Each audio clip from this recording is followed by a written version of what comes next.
Bienvenue dans cette série de vidéos sur l'éditeur graphique de texture de Keyshot Pro.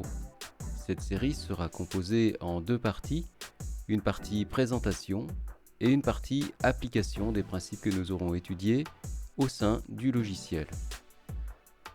Nous commencerons par une vue d'ensemble, puis nous étudierons l'anatomie d'un nœud, ainsi que les divers types de nœuds, puis des exemples de textures multicouches, comme nous pourrions le faire par exemple avec Photoshop. Mais tout d'abord, qu'est-ce donc que l'éditeur graphique de texture?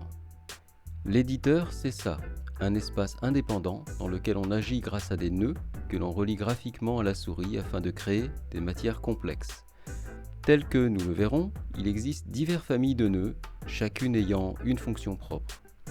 Grâce à cet éditeur interactif, nous pouvons créer des matériaux multicouches à la manière de Photoshop ainsi que des animations. Voyons maintenant à travers quelques exemples ce que l'éditeur graphique nous permet de créer et le bénéfice que cela apporte en termes d'image et de réalisme. Sur ce clavier par exemple, nous pouvons voir des traces de doigts, des micro-rayures, des traces d'usure et d'autres imperfections qui apportent vraiment un réalisme supplémentaire à l'image. On peut même dire que ce sont ces imperfections qui distinguent une image froide sortie directement de CAO avec une vraie photo qui raconte une histoire. Sur la photo de gauche, le cadenas, nous pouvons voir des traces d'oxydation et des traces d'usure. Celles-ci sont obtenues grâce à une matière multicouche faite dans l'éditeur graphique de matière. Sur l'image de droite, nous pouvons voir toute une complexité de matériaux que cela permet de créer. Poussière, patine, oxydation, marque du temps. Ce serait impossible sans l'aide de l'éditeur graphique de matière. Sur ce casque, nous pouvons voir que le métal est inégalement usé. Son revêtement est rayé et la patine du temps a poli la matière tout en laissant les angles peu accessibles à l'érosion avec la couleur d'origine, oxydée par le temps.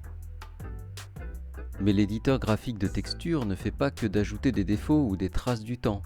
Ici par exemple sur cette image, nous pouvons voir un matériau complexe, un verre incrusté de paillettes métalliques multicolores.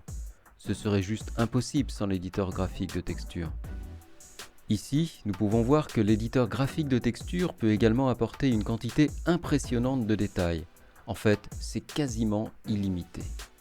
Traces de corrosion des cordes, patines, rayures, décoloration. Il devient alors juste impossible de discerner un modèle de CAO d'une vraie photo. Imaginez le bénéfice que ça peut apporter en termes d'impact en présentation client. C'est juste incroyablement puissant. Enfin, sur cette dernière photo, nous avons de multiples niveaux de rayures et d'usure du sol, des rayures et traces sur la vitre du smartphone, et sur le dos, nous pouvons voir l'usage intensif de l'objet, initialement recouvert d'un plastique soft, usé sur les arêtes. Dans la prochaine vidéo, nous allons découvrir les nœuds et les types de nœuds au sein même du logiciel et comment les utiliser pour créer des matières complexes. Abonnez-vous à la chaîne pour ne rien manquer et restez connectés. Je vous retrouve dans la prochaine vidéo.